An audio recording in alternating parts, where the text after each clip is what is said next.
दूध संघाकडून दुधाला 30 रुपये दर देण्यास नकार. शेतकरी संघटना व दूध उत्पादक शेतकरी यांनी जिल्ह्यात केलेल्या आंदोलनामुळे शासनाने 30 रुपये दर देण्याचे जाहीर केले. शेतकरी संघटना व दूध उत्पादक शेतकरी यांनी जिल्ह्यात केलेल्या आंदोलनामुळे शासनाने 30 रुपये दर देण्याचे जाहीर केले. मात्र जिल्ह्यातील काही दूध संघाने 30 रुपये दर देण्याची असमर्थता दाखवली आहे. त्यामुळे शेतकरी संघटनेच्या पदाधिकाऱ्यांनी जिल्हा दुग्ध विकास अधिकाऱ्याकडे तक्रार केली आहे. शेतकरी संघटनेचे अध्यक्ष अनिल अवताडे, श्रीरामपूर तालुका अध्यक्ष युवराज जगताप, पशुवैद्यकीय शेतकरी संघटनेचे जिल्हा अध्यक्ष डॉक्टर दादासाहेब आदिक, रावसाहेब चोरमल, प्रभाकर कांबळे यांच्यासह पदाधिकाऱ्यांनी दिलेल्या आवेदनात म्हटले आहे की दुधाला दर मिळावा यासाठी गेलेल्या काही दिवसापासून आंदोलने सुरू आहेत.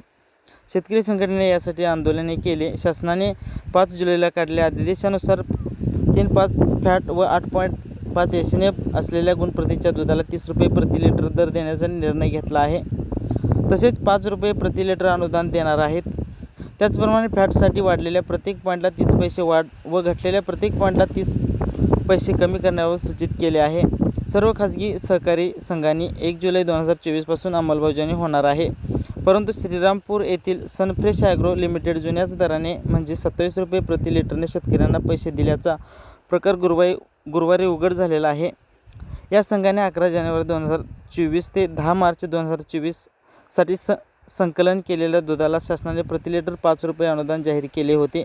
सदर अनुदानाबाबत केंद्र चालकांनी व काही दूध शीतकरण केंद्र चालकांनी अनुदानासाठी सर्व माहिती ईमेलद्वारे अपलोड करूनही सनफ्रेश ॲग्रो लिमिटेडने जिल्हा दुग्ध विकास अधिकाऱ्याकडे माहिती दिली नसल्याने पात्र शेतकऱ्यांना अनुदानापासून वंचित राहण्याची वेळ आल्याचा संघटनेचा आरोप आहे.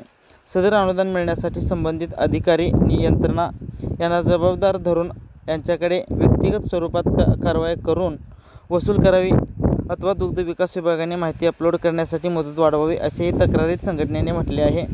दूध डेअरी संकलन केंद्र, खाजगी दूध संघ अथवा कंपन्यांसारखी सहकारी दूध संघ यांच्याकडून 5 जुलैच्या शासन निर्णयाप्रमाणे गाईच्या दुधाला 30 रुपये प्रति लिटर दर मिळावा. जे संघ देणार नाहीत अशा संस्था संकलन केंद्रावर जिल्हा दुग्ध विकास अधिकारी यांनी कायदेशीर कार्यवाही करावी. अन्यथा शेतकरी संघटना, जिल्हा दुग्ध विकास अधिकारी यांच्यासह संबंधित दूध संघ व संकलन केंद्र यांच्यावर 3 ते 4 रुपये प्रति लिटरचा लूटमारीचा फौजदारी स्वरूपाचा गुन्हा दाखल करू.